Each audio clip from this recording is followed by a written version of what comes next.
آج کا لطیفہ۔ بیٹا، ابا ایک بات بولوں؟ ابا، ہاں بول۔ بیٹا، میرے 15 اکاؤنٹ ہیں فیس بک پر۔ ابا، ہاں تو مجھے کیوں بتا رہے ہو؟ بیٹا، کیونکہ جس تبسم کو پچھلے 10 دنوں سے چائے پر بلا رہے ہیں وہ میں ہی ہوں۔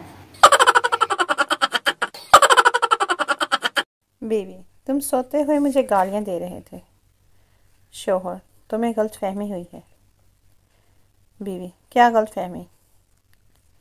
شوہر، یہی کہ میں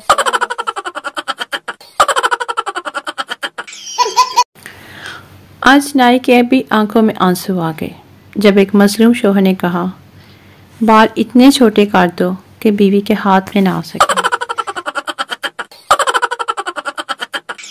ڈاکٹر، آپ کے ابا جان کی باڈی میں وائٹ سیل ختم ہو گئے ہیں۔ سردار روتا ہوا باہر گیا اور آ کر بولا، ڈاکٹر صاحب وائٹ تو نہیں ملے، یہ ریڈ تو شیبا کے ملے ہیں، یہی ڈال دو۔ ڈاکٹر، اخروٹ کے بچے، یہ چائنا کا بالو نہیں، تیرا باپ ہے۔ لمبی عمر کا راز۔ ایک بچہ پارک میں بیٹھا ایک کے بعد ایک ٹافی کھا رہا تھا۔ اس کے پاس بیٹھی ہوئی ایک عورت بولی، جو زیادہ میٹھا کھاتے ہیں وہ بیمار ہو کر جلدی مر جاتے ہیں۔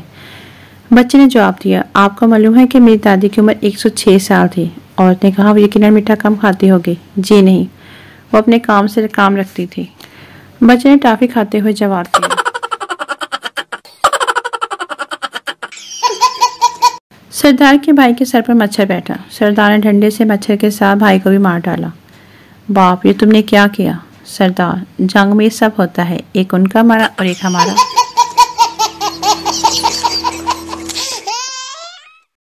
ہم بھی عشق میں کمال کرتے ہیں۔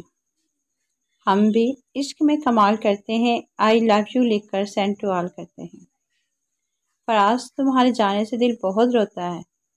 اوپر پنکھا چلتا ہے، نیچے منا سوتا ہے۔ ایک ہی صف میں کھڑے ہوں گے محمود و ایاز، ایک ہی صف میں کھڑے ہوں گے محمود و ایاز، اور ان کی جوتیاں لے کر بھاگ گیا فراز۔ درد پھرتے ہیں غم عشق کے مارے، درد پھرتے ہیں غم عشق کے مارے، صوفی صوف کے لشکارے، جگمگ کپڑے سارے۔ ایک نفرت ہی نہیں دنیا میں درد کا سبب، ایک نفرت ہی نہیں دنیا میں درد کا سبب، سنا ہے انجیکشن کی سوئی بھی بہت تکلیف دیتی ہے۔ وہ ہمیں بے وفا کہتے ہیں تو کہتے رہیں، وہ ہمیں بے وفا کہتے ہیں تو کہتے رہیں، امی کہتی ہیں جو کہتا ہے وہ خود ہوتا ہے۔